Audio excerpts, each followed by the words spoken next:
Jaya Jaya Krishna Sakha Bhattu Vijara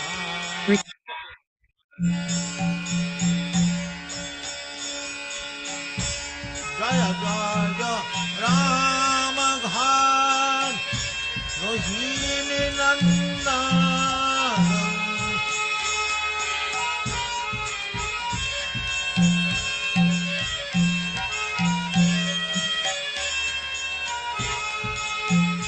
Jaya Jaya Vrindavana Basi Jatvaja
Mandala Jaya Jaya Rama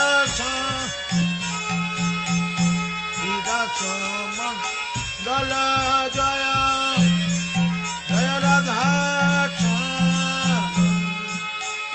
Jaya Jaya Rasa Dina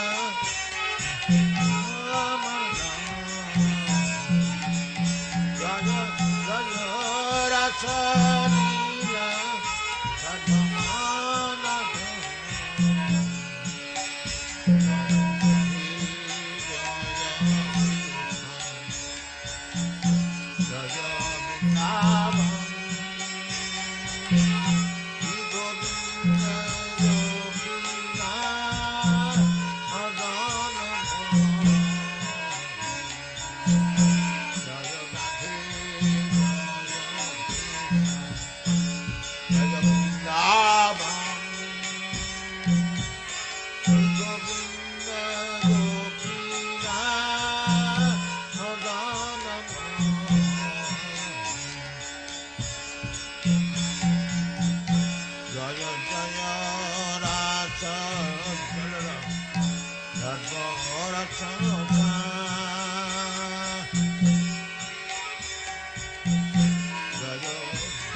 Krishna Krishna Hare Hare Hare Rama Hare Rama Rama Rama Hare Hare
Hare Krishna, dear devotees. Please accept my humble obeisances. Our glory Srila Prabhupada. I hope you all are well. Welcome you all to His Holiness Chandramauli Maharaja's daily call. Today's verse is Srimad Bhagavatam, first canto, 18th chapter, and verse number 16. Maharaj, is it okay if I start sharing the screen? Yes, please. Thank you. Thank you. Thank you, Maharaj. Yeah, over to you. I'll increase the font. Okay. Om Namo Bhagavate Vasudevaya. Om Namo Bhagavate Vasudevaya. Om Namo Bhagavate Vasudevaya. Savai Maham Bhagavatam Pariksit. Yena Pavargakyam Abhadra Buddhi. Yanena Vayasaki Sabhitenam Vajeka Gendram Dvajapadamulam. Translation. O Sutta Goswami, please describe those topics of the Lord by which Maharaj Parikshit, whose intelligence was fixed on liberation, attained the lotus feet of the Lord, who was the shelter of Garuda, the king of birds. Those topics were vibrated by the son of Vyas, Srila Sukadeva. Purport. There's some controversy among the students on the path of liberation. Such transcendental students are known as impersonalists and devotees of the Lord.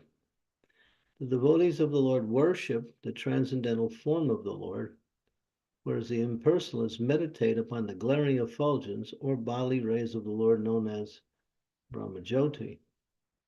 Here in this verse it is said that Maharaj Parikshit attained the lotus feet of the Lord by instructions in knowledge delivered by the son of Vyasadeva, Srila Sukadeva Goswami.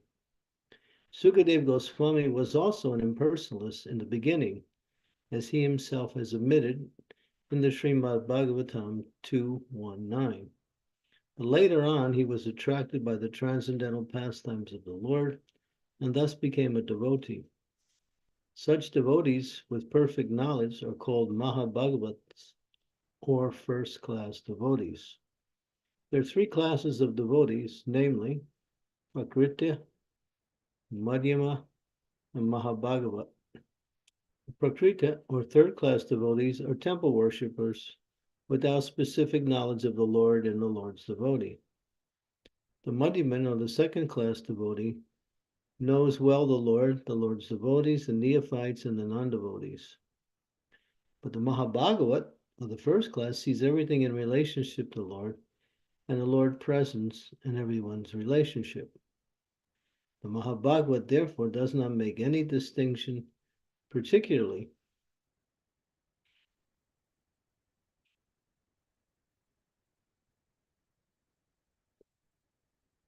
between a devotee and a non-devotee.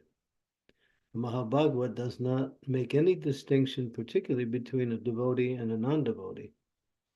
Maharaj Pariksha was such a Mahabhagavat devotee because he was initiated by a Mahabhagavat devotee, Sukadeva Goswami.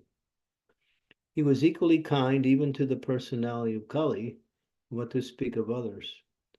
So there are many instances in the transcendental history of the world of an impersonalist who later became a devotee. But a devotee has never become an impersonalist. This very fact proves that on the transcendental steps, the step occupied by a devotee is higher than the step occupied by the impersonalist. It is also stated in the Bhagavad Gita 12.5 that persons stuck on the impersonalist step undergo more suffering than achievement of reality. Therefore, knowledge imparted by Sukadeva Goswami unto Maharaj Parikshit helped him attain the service of the Lord. And that stage of perfection is called apavarga, or the perfect stage of liberation. Simple knowledge of liberation is material knowledge. Actual freedom from material bondage is called liberation.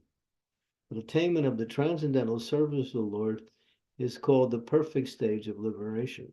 Such a stage is attained by knowledge and renunciation, as we have already explained in the Srimad Bhagavatam, first canto, second chapter, verse number 2.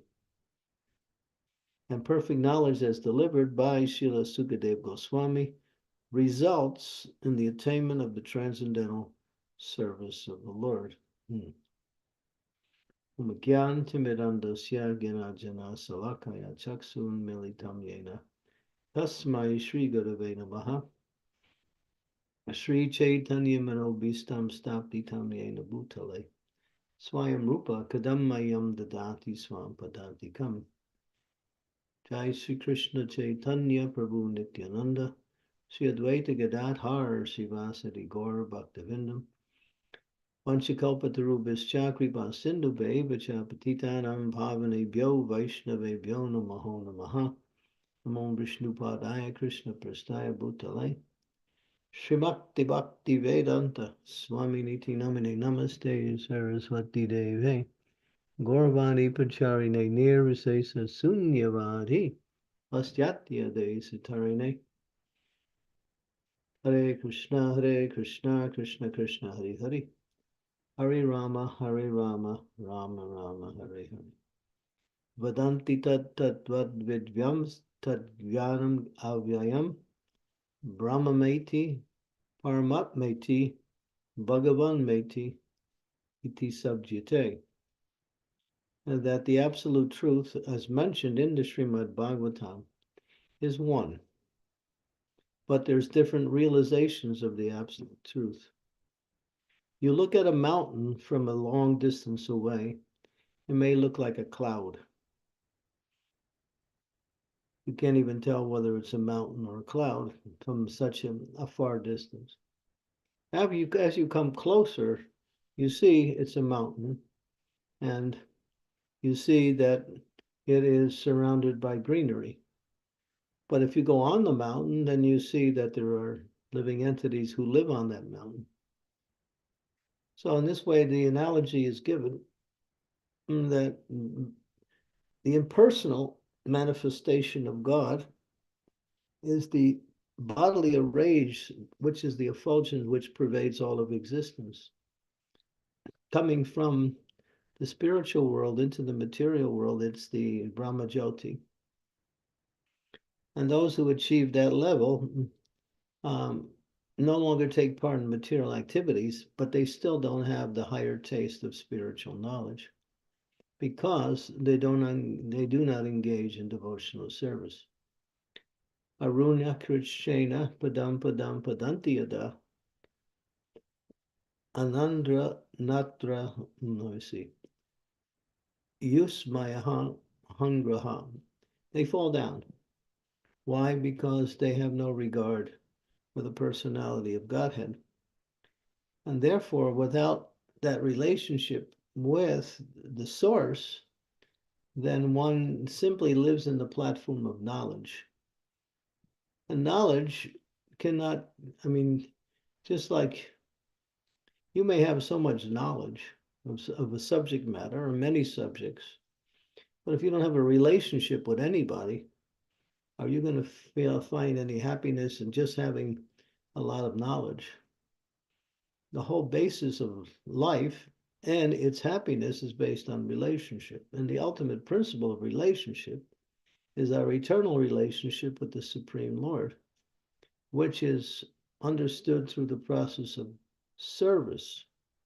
The impersonalists, they have some understanding that this material world is miserable, it is Brahma Satya Jagat Mitram, that Brahma is truth, Jagat is false in the sense that it's temporary. But because they don't engage in any kind of practical service to the Lord, Arunikirchena Padam Padam Padam they fall down again. Because then when they fall down again, they fall down into the mode of goodness. And then they take up philanthropical and what we say, altruistic activities to do benefit to the welfare of society. And they find more happiness in that than in their personal realization, because in their personal realization, they distance themselves from everyone. And they simply meditate, pray, and perform various types of yajnas, sacrifices, and study scriptures like that. Sri Chaitanya Mahaprabhu, when he was traveling in Varanasi, he was doing Harinam Sankirtan in the streets of Varanasi with a few of his followers. And that area was full of Mayavad philosophers. And there were 60,000 followers of Prakasananda Saraswati, who was the chief amongst the Mayavadis. At one point, Lord Chaitanya came into their association because he had heard criticism of him and his followers for doing Sankirtan in the streets. They were saying these are just a bunch of sentimentalists. They don't have any understanding of the Vedas. They don't study anything. They just sing and dance. They're just sentimentalists, that's all. So Sri Chaitanya Mahaprabhu went there. And when he came into the assembly, they turned their attention towards him and they welcomed him because Lord Chaitanya had taken sannyas from Keshava Bharati Maharaj. Keshava Bharati Maharaj was a Mayavad philosopher and personalist. But it was traditional at the time to take sannyas from a Mayavadi. And so Lord Chaitanya followed the cultural tradition at the time. But he also used that, this is the hidden reason, he used that so he would have an in with the Mayavadis. So this was, when he came to Varanasi, his plan was to convert the Mayavadis into devotees. But he knew he couldn't do it by philosophical speculation. So he came, and when he came, he stood by the place, by the door where everyone washes their feet. And then they noticed him, and then they also knew that he was a follower of Keshava Bharati. So Prakasananda questioned him. And he said, we can take you and bring you to a higher, the Bharati Sampradaya is not the highest amongst us. You can go up to the Saraswati Sampradaya. The Lord wasn't interested in any of that because he knew it's all the misunderstanding of the philosophy and the practice is offensive. But what attracted them to him was he was so beautiful. He gave off this effulgence coming from his body. And at the same time, he presented himself as being very foolish. And then when they challenged him, well, why do you simply sing and dance? Why don't you study? Mahaprabhu said, well, my spiritual master said, I'm not qualified to study the Vedas. So he mentioned himself in a very humble, in a very low position. And they appreciated that. And then he went on to explain. And then as the discussion came, finally they understood that he knew something. So they started to hear from him, and then the Lord spoke, what is actual knowledge? Actual knowledge is a tato brahma jigyasa, to inquire into the nature of the absolute truth, who is a person. So one of the aspects of the absolute truth is impersonal, but as it's mentioned here, it's the lowest. And as Prabhupada says, very seldom, if any, devotees become impersonalists, but impersonalists become devotees, because devotees have that understanding that personalism is life, because just like we live life in this world, and our happiness in a material sense depends on our relationships with others. So a relationship is the foundation for all success in life and the happiness of life. And the ultimate relationship is with the Supreme Personality of Godhead, who is the source of all. Krishna says, Aham sarvachya prabhava, matad sarvam vavartate, iti mitva bhajanti mam buddha bhava samambitaha. In Gita, he speaks this verse, I am the source of all spiritual and material worlds. Everything comes from me. The wise who know this engage in my devotional service and worship me with all their hearts. So that was one of the most important verses in the Bhagavad Gita. It's also one of the foundational verses by which all knowledge springs from. So one can derive so many other philosophical teachings simply from that one verse, that Krishna is the source of both material and spiritual worlds. And the culmination of that understanding is, or the perfection of that understanding is, to serve Krishna and develop a relationship with Krishna based on developing love for Krishna. So so this is the ultimate principle. And it's based on service. And this is where the Mayavadis and the yogis, the tapasis, the jnanis, all of the different spiritualists, they don't engage in practical service. Or if they do some service, they think service is a means to another end. But devotees know that service is the end in itself, because by service, when it's done, under the guidance of Krishna's representative, the bona fide spiritual master, this perfection of life, and therefore the devotees gain knowledge, they get transcendental happiness, and they get freedom from material attachments. So therefore, service is the principle, because you can't serve just an energy. You can't serve something that is just inanimate, or even if it's animate, it has to be in the form of something similar. We are person. Just like Prabhupada, I was listening to Prabhupada this morning, he was talking to some very nice Christian man. And the Christian man also, he was an elderly man, he was Prabhupada's age. And he was saying, yes, we know within the body there is this flame He was saying flame. So he was indicating spirit, light. But Prabhupada said it's more than just flame. It's actually, we are not flames. We are actually beings, live, sentient beings. Just as we have a form in this world, we also, our original form is spiritual. And that form is eternal. And that form is how we connect with Krishna in devotional service. So this principle of individuality and service is the highest principle that one can attain. And as devotees take up Krishna consciousness, they go through the different stages as it's mentioned here. There's 3 stages mentioned. That is called prakrita, that means materialistic bhakta. Madhyamam means middle. Mahabhagava means the uttamam, or the highest.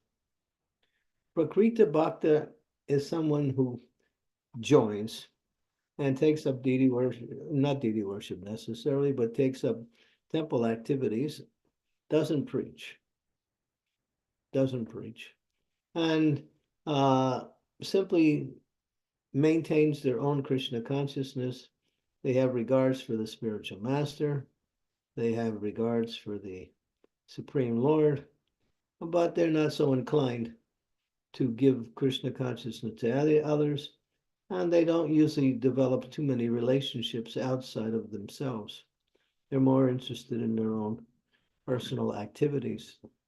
They may be fully engaged in devotional service, but if you want to invite them to a satsang, they say they will have no time because we're always busy in this, doing service in the temple. So yeah, so they're not very much, you might say, spiritually social. But devotees love the association of each other. In fact, that's where we get our happiness, from devotee association. So one of the principles of the next stage, which is the Madhyamam stage. Madhyamam simply means middle.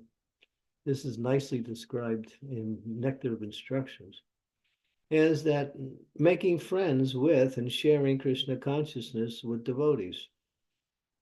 Yeah, they know, it says here, second, knows well the Lord, knows well the Lord's devotees, preaches to the neophytes, and avoids the non-devotees. This is the quality. And Srila Prabhupada continuously, through his lectures and also in his books, emphasizes the importance of getting out of that initial stage of Prakrita Bhakti and coming to the second class. He said this is how our movement develops on the second class level. Preaching, devotee friendship, and associating with and serving devotees. Developing our love for the Lord through knowing about the Lord and serving the Lord, and understanding who is inimical, and the non-devotees, the atheists, the sahajiyas, those who are really not interested in devotional service, but are interested in gaining happiness through some kind of material activities. So we avoid that type of association. And these people are not preachable. You can't really change them. So, but there is a class of people who are called the innocent. Here the word neophyte is used. These are innocent, and therefore devotees focus on these who are inquisitive, who are eager to know more. And then, of course, then the last stage is Mahabhagavat. The Mahabhagavat is the person who, he's so absorbed in his service to the Lord, he sees everything in relationship to the Lord. He makes no distinction between the devotees and the non-devotees. In fact, he sees the non-devotees as being more spiritually advanced than he is. Now you might think, how is that possible? Well, that's his vision, because he understands that every living entity is pure spirit soul. And although they're serving the material energy, still the material energy is one of Krishna's energies. So they're serving Krishna through the material energy. And so they see like that. But they can't preach, because preaching means to make a distinction between devotee and non-devotee. That's why it says Jayom Vishnupad Paramahansa Pariva Chakacharya Astotara Satas, like that. So they come down from the highest platform to the Parajakacharya platform, the traveling and preaching. Prabhupada indicated his position just before he left the world, when he was speaking to not only his devotees, there were other people from his god brothers were there, others. Prabhupada started to apologize, mostly to his god brothers and for speaking so strongly. So he was, in his last days, he went into his mood of Uttama Arikari. Prabhupada was an Uttama Arikari. He came to do this work, but when they come to this world, they have to make a distinction, and that distinction is there to show compassion to the fallen souls. But Prabhupada also indicated that by somewhat apologizing for speaking so strongly. And the devotees, not the devotees, but mostly his god brothers, they say, no, you did the work of our Guru Maharaj so nicely, and they were glorifying Prabhupada. So this is the consciousness of a Mahabhagavat. But we shouldn't try to imitate that. Then you just you go over and say, well, the tiger is also a pure spirit, so let me go over and embrace the tiger. That's not recommended, obviously. So the idea is that we make a distinction for the sake of preaching, but we associate with and serve the devotees. And this is where the devotees get all of their transcendental knowledge, and their happiness, and their enthusiasm in devotional service from Sadhu Sangha. Okay, so these are some of the points that are sent around this particular. We can stop here and see if there's any discussion. Thank you, Maharaj. Devotees, if you have any comments, realization, questions, please ask, or you can type it in the chat box. I can read it for you. Yeah, so.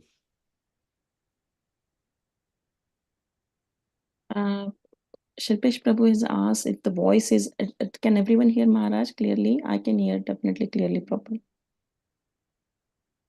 Yes. Yeah, hear it. Yeah, thank you. Okay, thank you. Thanks. So while we're waiting for everyone, Maharaj, I have a question. In the purport, it says that Sukha Goswami was also an impersonalist, which I'm hearing first time. Right, it's mentioned verse 219. He speaks about that. You can go to that verse, and you can hear his statement. He's speaking to him. He's talking about his own personal evolution in Krishna consciousness.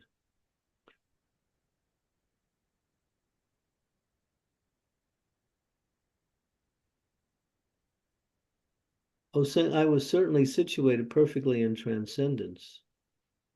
Yet I was still attracted by the delineation of the pastimes of the Lord, who was described by him. Yeah, so he was a karma sarva karma vam moksha karma udaradi tivrena bhakti yogena yajeta purusham param.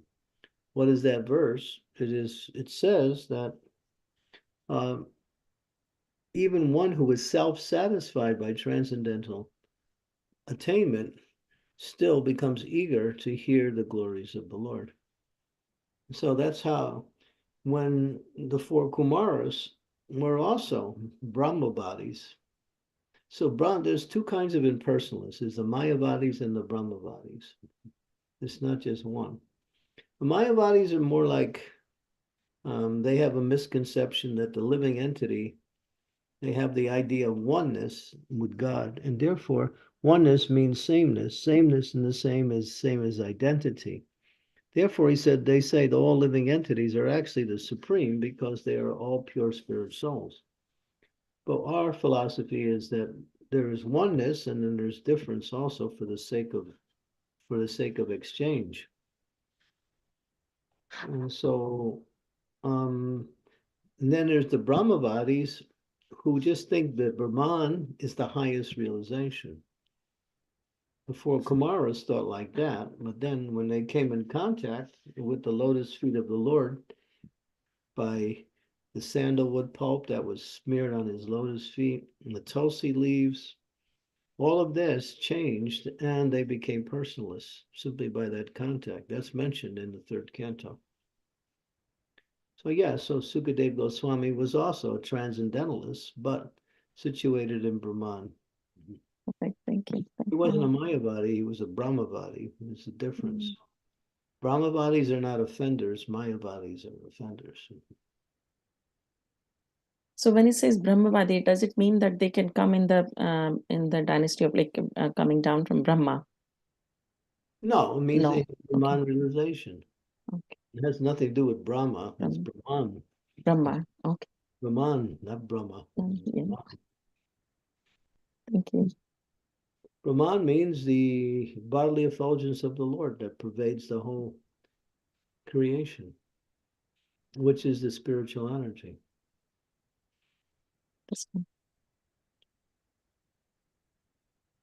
Any other questions, devotees?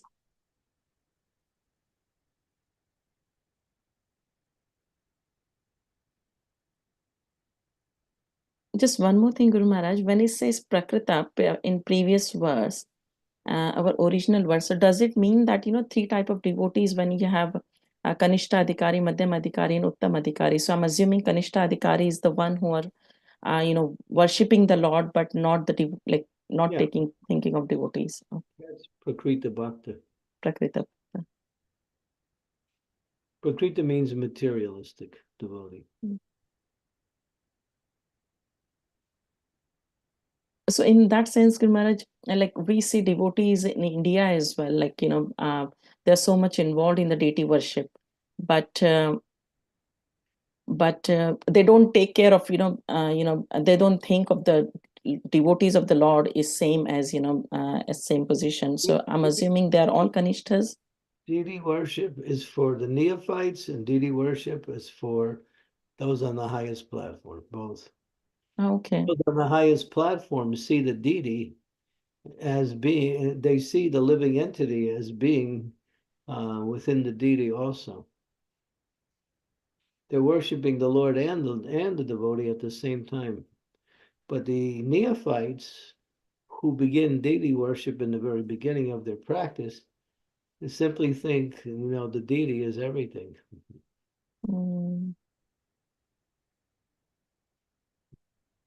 And sometimes they think other devotees are just, interfering with my spiritual life.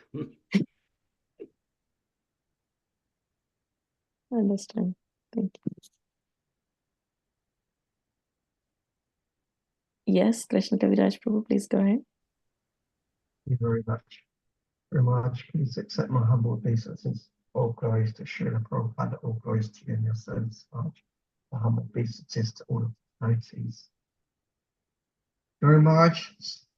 I have heard sometimes that there are devotees that come to the temples, many of which are impersonalist, and many of those don't even realize that they are impersonalist. So what should we do? Should we try to identify them? How should we deal with them? Impersonalist means another definition of impersonalist, those who worship the material energy. In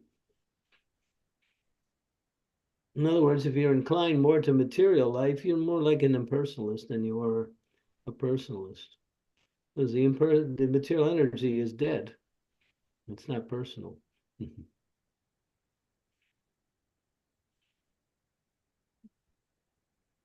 I So see. what should we do with the impersonalists? Just give them some prasadam. That will help.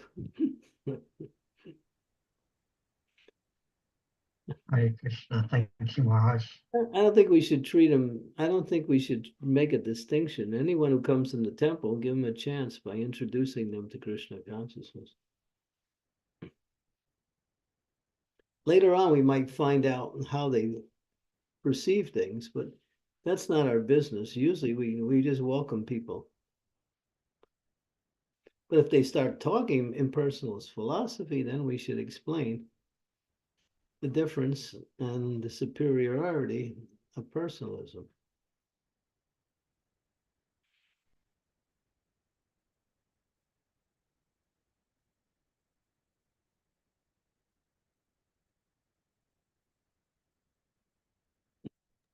Thank you, Maharaj. Sometimes I find that they come and they're deliberately pretending to be devotees, and then they're trying to approach someone that they can persuade to come to their line of understanding. Well, if that's why the reason why they come, they shouldn't be allowed to come then. They want to find someone to bring to their line of understanding. The whole world's out there. Don't come to the temple and bother the devotees.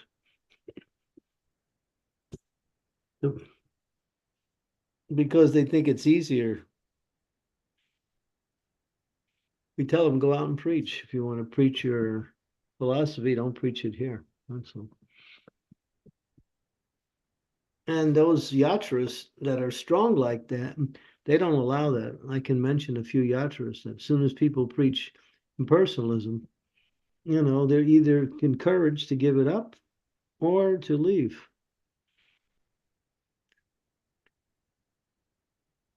If they're trying to make followers from Krishna conscious devotees, then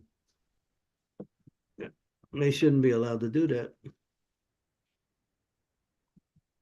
You have to protect the devotees. I noticed. We have to protect the devotees from these people who are motivated by their own interests. They come to learn and practice, fine. But if they start speaking all of this, so, I mean, we had this problem many years ago, and at one point we had to just throw them out, and we did it. That happened in Bhaktivedanta Manor. It got so bad. They were coming in, and but Shiva Ram Maharaj was strong, and he pushed it, and finally we able to get rid of it. But if the devotees are so strong in their own Krishna consciousness, then when these people come, they will be defeated. Devotees will defeat them. But as they look for the new people who are not so strong, that are more susceptible to whatever they say. Okay, thank you, Maharaj. Mm-hmm.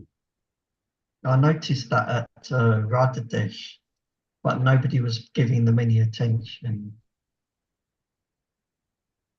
You mentioned, say that again? I didn't hear that. I noticed there was someone like that at Radhadesh, but none of the devotees were really listening to them. Yeah, that happened in different places. I can name other places where they went. There's another group that's building up now that's talking about that we don't need ISKCON anymore. We can become Krishna conscious without it. That's the new disease now that's running around. Get rid of all institutions. It's happening. They're building their followers now from devotees who have some bad experiences, who are not following perfectly. Yeah, that's something that's happening right now. And I had to deal with it a little bit, not so much, but yeah, there's a group that's really building. Yeah, we don't need, well, we can be Krishna conscious without any leadership, without any rule, without any organization. But wherever you see organization, then you find there is a certain protocol that standardizes how things should go on based on knowledge and previous spiritual teachers, the acharyas. If you don't have institution, you have chaos. Everyone will do their own thing and call it spiritual or Krishna conscious. Now, if a devout person is a pure devotee, then they have perfected their Krishna consciousness. Well, there, yeah, but is everybody a pure devotee? If everybody's a pure devotee, then that becomes the institution of pure devotees. And even advanced devotees who are great souls, they follow the rules just to teach the other devotees how they should act also. They teach by example. Prabhupada did that.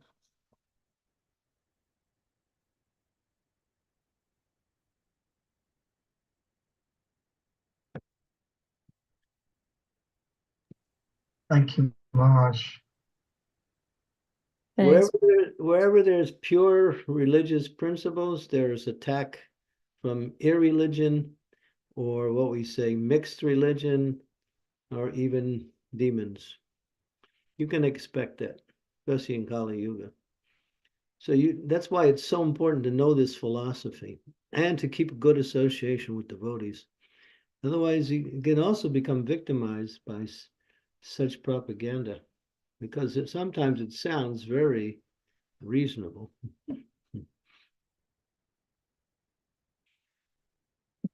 Thanks, Maharaj. Association with devotees are very, very essential.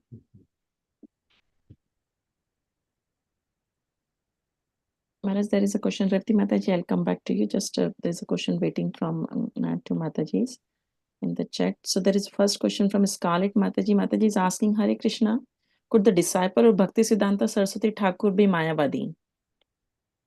No, because no, if any Mayavadi was there, they wouldn't last long.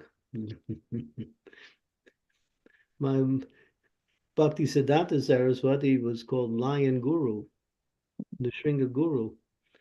And sometimes he would actually chase the Mayavadis down the street and they would run. And he would come after them. If he'd catch them, he'd just beat them. That was Bhakti Siddhanta. I wouldn't recommend you follow in his footsteps, but that was his. The thing is, anyone who loves Krishna, who has love for Krishna, when they hear Mayavadi philosophy, they become so angry, so upset. If we don't love Krishna and we hear that, we just think, it's just another philosophy.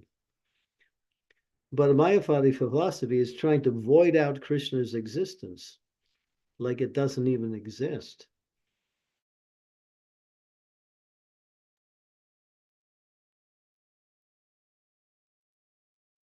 I'm not sure if it's me. Maharaj's connection has been lost. No, that's fine. Thank you. Yeah, and so if you love somebody and somebody criticizes who you love and tells you about your lover as something different than what you understand, you're going to get upset, right? So these are devotees who love Krishna and know Krishna. When they hear this, they become upset. They want to do something to chastise the person. Maybe beat them up. We don't recommend you do that. But just don't associate with them. Yeah. Don't listen to them.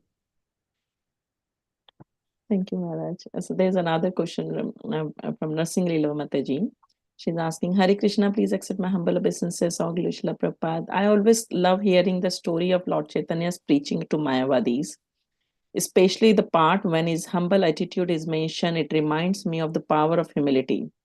When I take the position of someone who knows something, it's hard to open the heart to others to receive knowledge. Thank you for this narration. Hare Krishna. Thanks, Nursing Lilo Mataji. Humility is also a way to preach. Yes, Repti Mataji, please go ahead. Yeah, thank you, Mataji. Hare Krishna Guru Maharaj, my humble obeisances. All glories to the Prabhupada. All glories to all assembled devotees. Guru Maharaj, you mentioned about Mahabhagavata. He sees non-devotees like superior to him because they are serving Krishna through material energy. Could you please a little bit explain more, like how to understand It's this? not possible to explain that. You can't explain that. It's a consciousness that is not. How can I explain pure consciousness? It's not possible. Okay. Mhm. Radharani is on that platform. She sees everyone serving Krishna more than her. But she is the best. You can't explain it. Don't try. Not possible. It's a consciousness. It's a higher level consciousness. Yeah. Yeah, it's pure consciousness. Those who can explain it, Consciousness. those who got it. We try to explain it, but we can't really explain it either.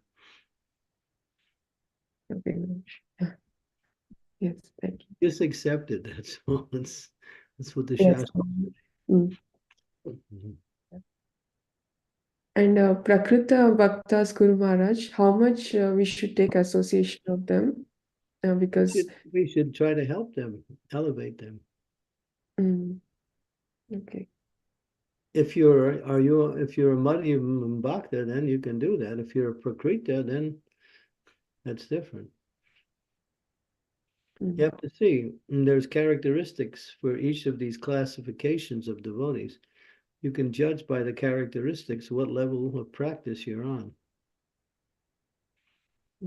Are you making friends with the devotees? Are you preaching Krishna consciousness? Are you developing your love for Krishna?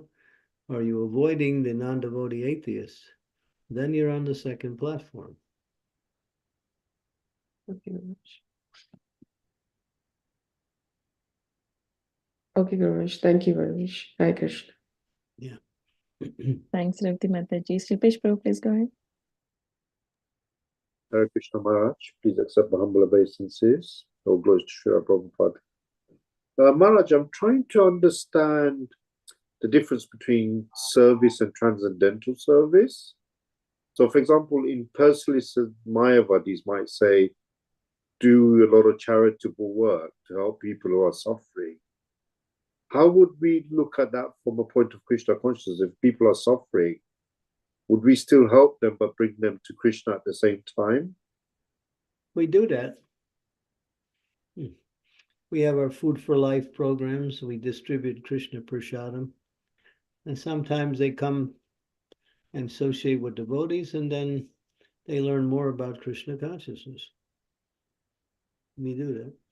But mundane charitable work is material. It's a combination of the mode of goodness and passion together. Krishna speaks about that. Charity in the mode of ignorance, charity in the mode of passion, charity in the mode of goodness. It's all mentioned in the 17th chapter of Gita. Each of them has a certain element of one's more developed than the other. Charity in the mode of passion is like, I do charity so I can get something from it. I want to get some. That's charity in the mode of passion. Charity in the mode of ignorance is giving people something that appears to be, in other words, if giving money to a drunkard thinking that's charity, but he's going to use it to drink, that's all. That's charity in the mode of ignorance. And charity in the mode of goodness is just to benefit the person by providing something without any personal desire for gain. And charity in Krishna consciousness is to preach Krishna consciousness. That's charity. That's when the service becomes transcendental. Yeah, one is connected with the guidance and instructions of the Shastras and the spiritual master. Then it's no longer within the three modes. Then it's dental means material, and transcend means to go above the material.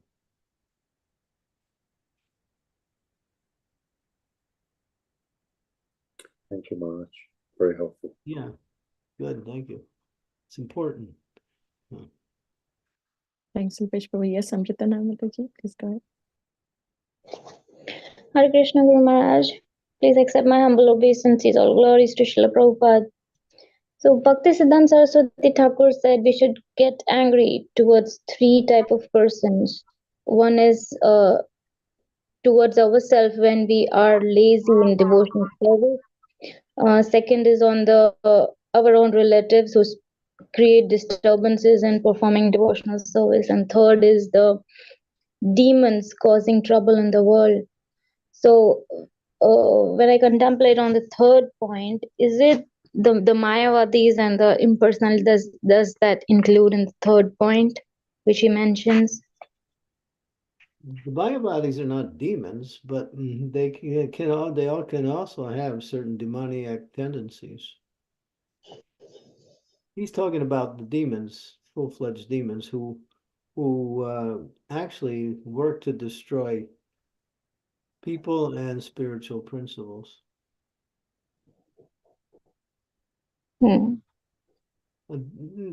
There are people who are influenced by demons, and then there are people who are actually demons.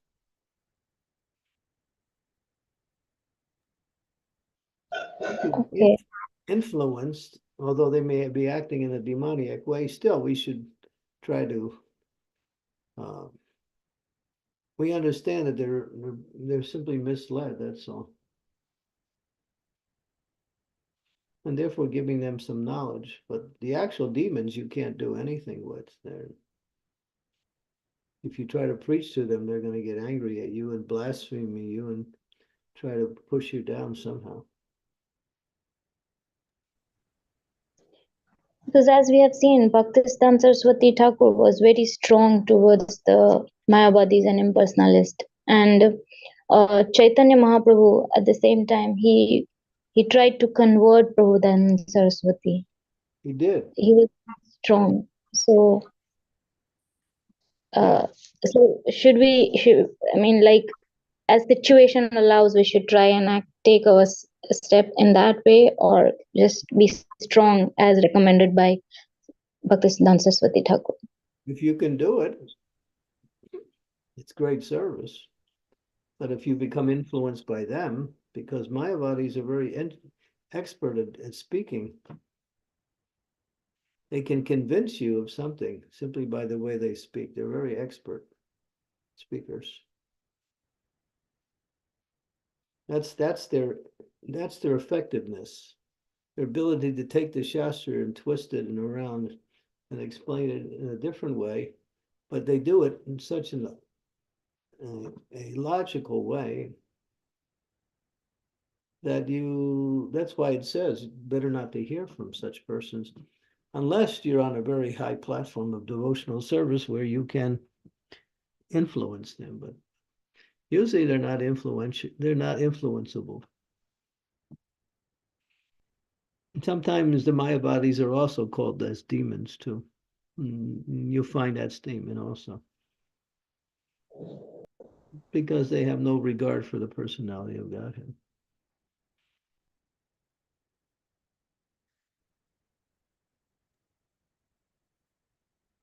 But then you have to know the difference between a Mayavadi and a Brahmavadi. There is a huge difference.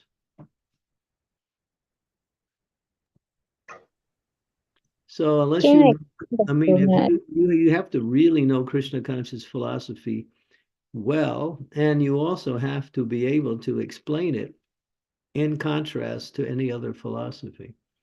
That's the quality of a spiritual master. Spiritual master has to know the philosophy and be able to defeat all opposing arguments. And so, unless you're on that platform where you can defeat all the opposing arguments, and then you have to know Shastra, because defeating them means to cite Shastra to establish your points. Because if you don't cite Shastra, then you can't really become your arguments are not convincing at all. Prabhupada used Shastra, he used example, he used the words of the Acharyas, he used the words of Krishna, he spoke from his own realizations. He used a variety of areas to bring in the philosophy, not just, just explaining it in one way.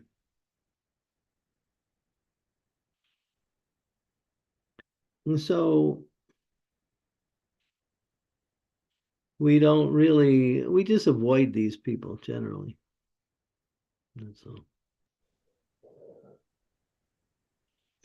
Okay, thank you, Guru Maharaj. Thanks, Amrita Mataji. Yes, Sonam Mataji, please go ahead. We don't want to lose you,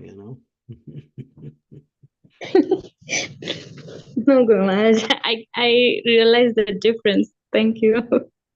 They're not easy to defeat. Don't think it's so easy. It's not. Yeah, I think I'm a neophyte. I prefer to avoid them. Thank you. Yeah, safer.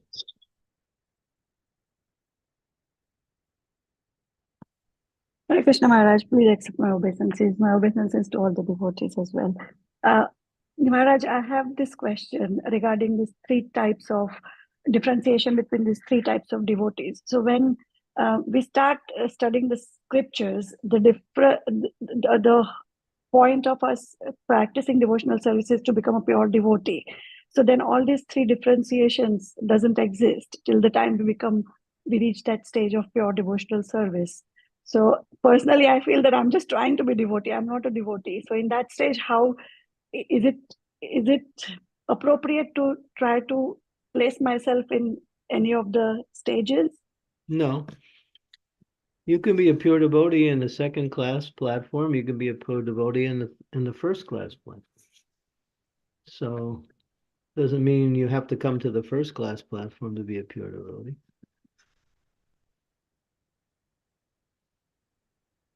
So just follow the characteristics and develop them. And then when you work in that way, your consciousness will start to develop towards purity. But don't worry about categories. Categories are quite easy to distinguish between. We use the Madhyama Adhikari as more or less the foundation for understanding.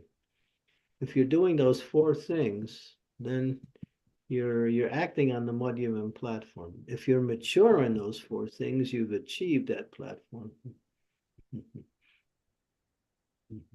So we should just try to improve ourselves Right. in terms of our practice at sadhana. Yeah. These categories there are just for the sake of understanding, that's all. And they also give us the qualities so we can understand, well, I don't have those qualities, so let me try to develop those qualities. Yeah, thank you. Thank you, Maharaj. That was helpful. Yeah, thank you. Thanks, Sonam Mataji. Any other question from devotees? Maharaj, I have a quick question that we sometimes sees in the congregation that we don't have the impersonalist, but we have devotees who are doing so much service, but they are also at the same time preaching the demigods worship. And it gets very difficult to, it just because they are also, talking about it to other devotees and feeding their mind, like, celebrating different festivals, not doing Ekadashi, things like that. So How do we deal with them, Maharaj? I know who you're talking about. It's the Indian congregation who comes to our temples. They have been brought up in a certain way to worship so many gods. Yes. So they follow all of these different festivals to worship different gods on different levels. Yeah. There was one, Yatamat Tatapat.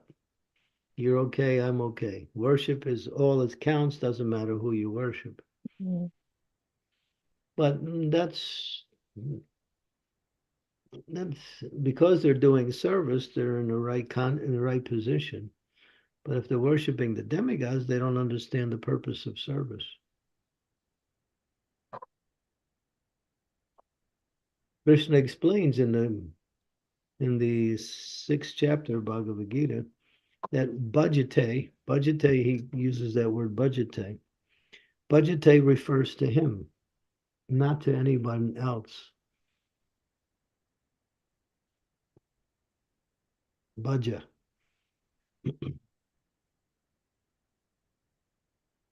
We don't worship the demigods, we honor the demigods. They're superior devotees than us, that's all. They're devotees, but they're superior. So we don't take part in festivals to honor the demigods, because the demigods are pleased if we worship Krishna. We can satisfy the demigods simply by worshiping Krishna. Just like one of the reasons why Krishna lifted Govardhan Hill was to destroy Nanda Maharaja's worship of Indra and establish worship of himself, and Govardhan Hill, who was a manifestation of his internal energy. That pastime illustrates the importance of worshiping Krishna and not putting our attention towards anyone else. Unless there's another manifestation like Chaitanya Mahaprabhu or Ram, the Shringadev, that's fine. These are all manifestations of Vishnu Shakti. And so that's worshipable. But not the demigods are still jivas. They're not Vishnu.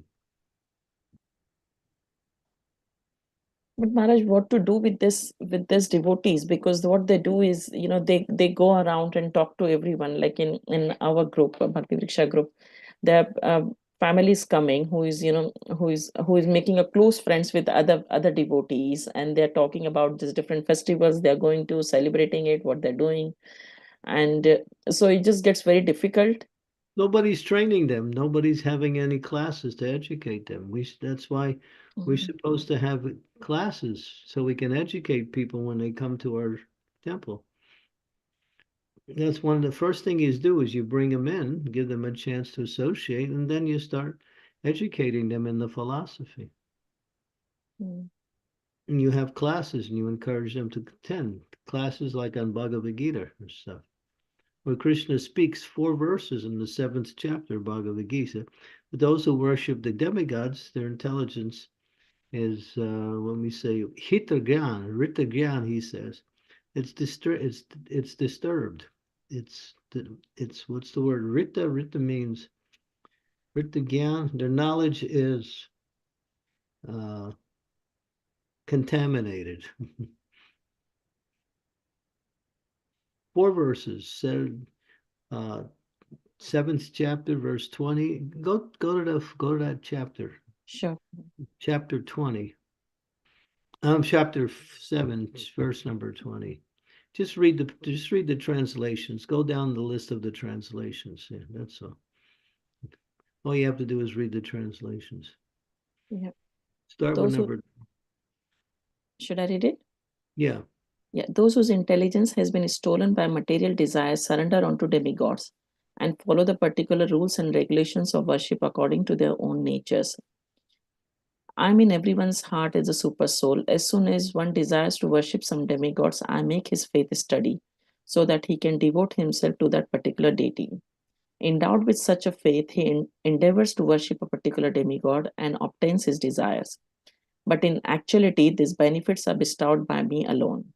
Men of small intelligence worship the demigods, and their fruits are limited and temporary. Those who worship the demigods go to the planets of the demigods, but my devotees ultimately reach my supreme planet. Yeah, so if you want to worship the demigods, the Lord in the heart will make your face steady. But then he explains that whatever the demigods can give is coming from me. And whatever they give, it's also temporary. Thank you, Maharaj. This is really helpful. Yeah, Yeah, just make a copy of those 4 verses and put them on a piece of paper and just hand it to everybody. I'm serious. Yeah, I think I've not had the courage till now to do this, but Don't worry about what people think. Somebody will benefit. Don't worry. yes, I'll try now. Thank you. The last verse, he says, if you worship the demigods, you go to the turn to 925. Sure.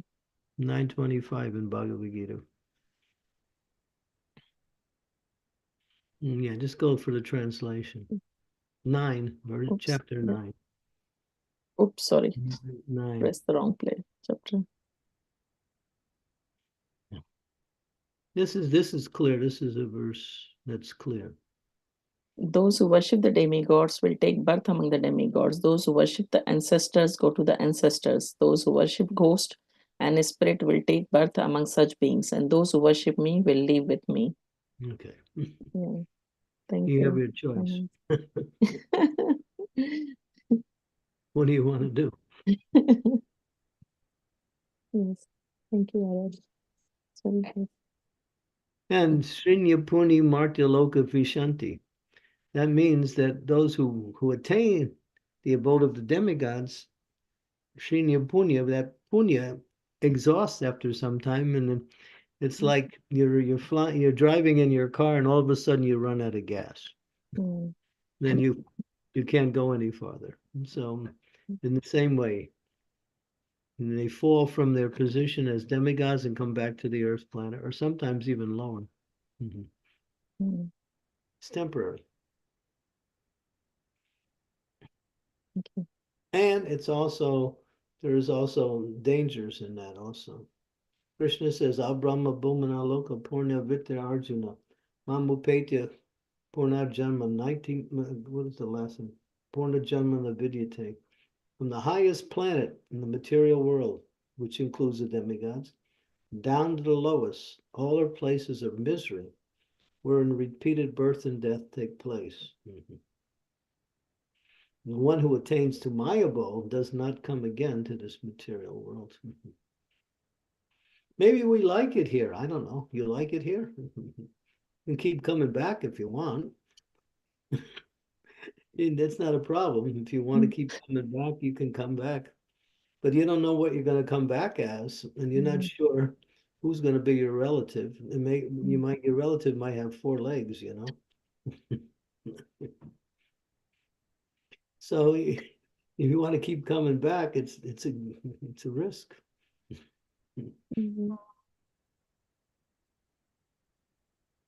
Thank you. That's a very nice comment. I'll try my best now. That's the problem. We don't want to go back to Godhead. We want to stay here, but we still want to be spiritual, but at the same time materially happy. We have that. That's our problem. Not too much Krishna conscious, because it will destroy my ability to enjoy material life.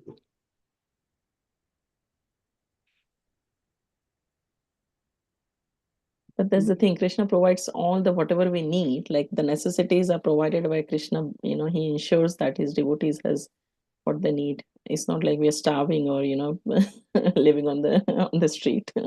Not at all. I don't do anything, and I get food all the time.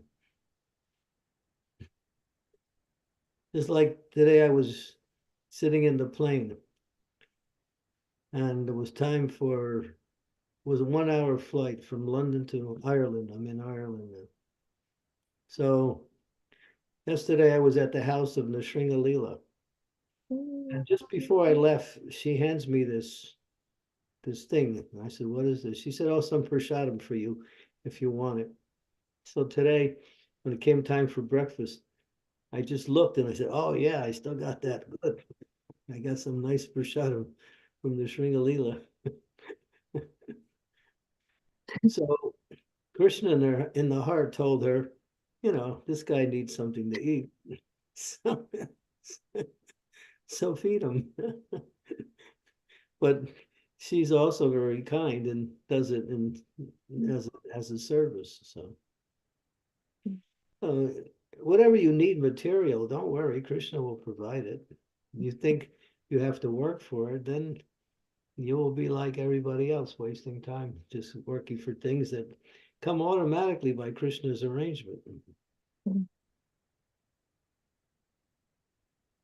He takes care of his devotees, that's for sure. If we have any doubt about that, then we just have to read the scriptures and see. You can see it. Thank you. It's a very Thanks. nice answer. Thanks for the breakfast, Nrsinga Leela. That was pretty good. Really... Thank you, Maharaj. But it was quite old food. It was a day old, but still, it was still fresh. I kept it in the refrigerator overnight, so. Okay. Okay. So there are no other questions. So I think we are okay to close the call now. Thank you so much, Maharaj, for your association, your time and everything you give to all of us. Really, thank you ever so much. Sorry, I'm late today. I mixed up my times. I was thinking of my time tomorrow, which is 12:20. And I was thinking today was 12:20, so that's why I came on a little late. That's fine, man. Hare Krishna, I want to announce tomorrow's class. Hare Krishna, Guru Maharaj. My humble obeisances to you all, Glories to Srila Prabhupada. Dear devotees, tomorrow's class is with Bhakti Sangha Japa group. So the regular time, so we'll be 20 minutes later than the regular time, as Maharaj was telling. It's 12:20 p.m. UK time. And the verse number is Srimad Bhagavatam, 7th canto, 7th chapter, verses 19 to 20. 7, 19 to 20. And I request you all to please join tomorrow's class. Thank you, Hare Krishna. I looked at the verse already. It's really nice. Thank you very much for today's class. Hare Krishna. Haribo. Thank you. Okay. Thank you very much. Thank you. Thanks. Thank you, Guru Maharaj. Hare Krishna. Hare Prabhupada. Thank you, Guru Maharaj. Hare Krishna. Hare Krishna, Maharaj. Nice class. Hare Krishna, Guru Maharaj. Hare Krishna. See you all tomorrow along